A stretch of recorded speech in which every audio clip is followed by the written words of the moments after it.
দুঃখজনক হলেও সত্য, নৃশংসতার মাধ্যমে এই হত্যাকাণ্ডে সরাসরি অংশগ্রহণকারীদের এ পর্যন্ত গ্রেপ্তার করা দূরে থাক, আইন প্রয়োগকারী সংস্থা এখনও তাদের নাম পরিচয় পর্যন্ত উদ্ঘাটন করতে সক্ষম হয়নি। তাছাড়াও আমরা বর্তমান সরকারের কাছে এই হত্যাকাণ্ডে সরাসরি অংশ নেওয়া ব্যক্তিদের গ্রেপ্তার এবং দ্রুত বিচারের পদক্ষেপ গ্রহণের দাবি জানিয়েছি। এমন দৃঢ় দলীয় অবস্থান থাকা সত্ত্বেও একটি চিহ্নিত মহল পরিকল্পিতভাবে আমাদের দল এবং শীর্ষ নেতৃত্বের শালীনতা ও চরিত্র হরণের দুঃসাহস প্রদর্শন করছে। সার্বিক বিবেচনায় আমাদের বেশ কয়েকটি বিষয় গুরুত্বের সাথে অনুধাবন করা প্রয়োজন বলে আমরা মনে করছি, কারণ বিষয়গুলো জনমনে কিছু প্রশ্নের উদ্রেক করেছে।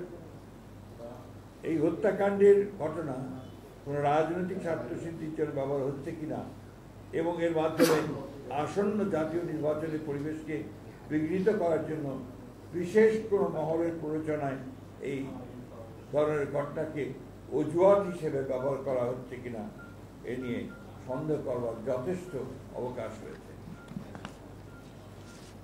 কুমিল্লার মুরাদনগরে সংঘটিত 3টি নৃশংস হত্যাকাণ্ড, কুমিল্লায় মসজিদের ইমাম হত্যা, খুলনায় যুবদল নেতা মাহবুব মোল্লাকে হত্যা ও রক কেটে দেওয়া, এমন হত্যাকাণ্ডের ক্ষেত্রে সকলের প্রতিবাদী কণ্ঠস্বর সমমানের ছিল কিনা সে বিষয়েও প্রশ্ন তোলা যেতে পারে। পরিকল্পিতভাবে দেশে অস্থিতিশীল পরিস্থিতি সৃষ্টির জন্য মিটফোর্ডের হত্যাকাণ্ডকে রাজনৈতিক দুর্বিসন্ধমূলকভাবে বাস্তবায়নে ব্যবহৃত হচ্ছে কিনা সে ব্যাপারে সন্দেহ করার যথেষ্ট কারণ রয়েছে। প্রকাশ্য দিবালোকে অসংখ্য মানুষের সামনে আইন প্রয়োগকারী সংস্থার নিকটবর্তী অবস্থান থাকা সত্ত্বেও এমন ঘটনার কোনো প্রতিরোধ না হওয়ায় পুরো ঘটনাটা সম্পর্কে জনমনে প্রশ্ন উদ্রেকের যথেষ্ট কারণ রয়েছে। জনসম্মুখের হত্যাকাণ্ডের প্রতিবাদ এবং প্রতিরোধ ছাড়া বিনা বাধায় ভিডিও ধারণ যুক্তিসঙ্গতভাবেই অনেক প্রশ্নের জন্ম দেয়। পুলিশের বক্তব্য থেকে জানা যায়, গ্রেপ্তারকৃতদের জিজ্ঞাসাবাদে এই ঘটনার সাথে সংশ্লিষ্টদের রাজনৈতিক পরিচয় সম্পর্কে কোনো তথ্য উদ্ঘাটিত হয়নি। মাত্র কোটি কয়েক সন্ত্রাসী দ্বারা প্রকাশ্যে এমন হত্যাকাণ্ড সংঘটিত হওয়ায় মাত্র 1 বছর আগে সংঘটিত জুলাই গণঅভ্যুত্থানের চেতনার সম্পূর্ণ বিপরীতে আইনের শাসন ধ্বংসের ষড়যন্ত্র বলেই বিবেচিত হতে পারে। সরকার পরিচালনার দায়িত্বে না থাকা সত্ত্বেও বিশেষ একটি রাজনৈতিক দল তার প্রধান নেতৃত্বকে দায়ী করে বিক্ষোভ মিছিল আয়োজন ও অশ্লীল ভাষা প্রয়োগ করে রাজনৈতিক সংস্কৃতিকে আবারও সেই ফ্যাসিবাদের যুগে ফিরে নিয়ে যাচ্ছে কিনা সেটাও জনগণের সামনে প্রশ্ন হয়ে দেখা দিয়েছে। দেশে সুস্থ ধারা রাজনীতি প্রতিষ্ঠার গণ আকাঙ্ক্ষার বিপরীতে পরিকল্পিত অপপ্রচার, অশ্লীল স্লোগানের মাধ্যমে আবারও ফ্যাসিস্ট হাসিনা আওয়ামী লীগের কণ্ঠস্বরী প্রতিধ্বনি শোনা যাচ্ছে।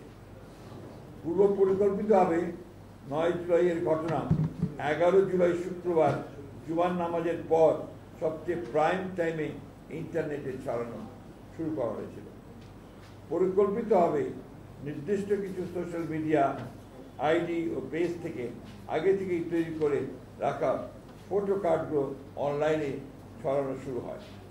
এ থেকে প্রতীয়মান হয় যে অনলাইনে ভুয়া তথ্য প্রচারের ক্যাম্পেইন শুরুর আগে থেকেই অপপ্রচার সামগ্রী তৈরি করে রাখা হয়েছিল।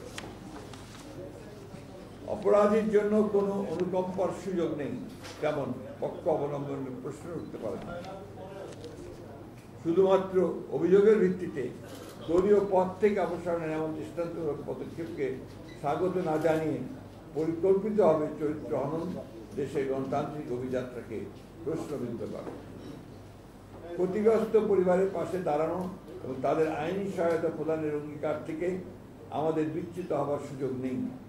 নিহত সোহাগের রাজনৈতিক পরিচয় গুরুত্বপূর্ণ নয়, বরং তিনি দেশের একজন নাগরিক, যিনি সন্ত্রাসের নির্মম শিকার। ফলে তার পরিবারের সাথে আমরা এই অপকর্মের দৃষ্টান্তমূলক শাস্তি দাবি করছি। হত্যাকাণ্ডের দ্রুত বিচার ও দৃষ্টান্তমূলক শাস্তির দ্রুত কার্যকর করার বিষয়ে আমাদের দলীয় অবস্থান সুদৃঢ় ও অপরিবর্তিত। একটা বিষয় আমার মনে হয় যে আপনারা সবাই লক্ষ্য করেছেন যে পুলিশের যে ইনভেস্টিগেশন তার রিপোর্টে কিন্তু বলা হচ্ছে এটা কোনো চাঁদাবাজির ব্যাপার ছিল না, এটা সম্পূর্ণভাবে ব্যবসায়িক ঘটনা থেকে এটা সংঘটিত হয়েছে। সুতরাং এটাকে দলীয়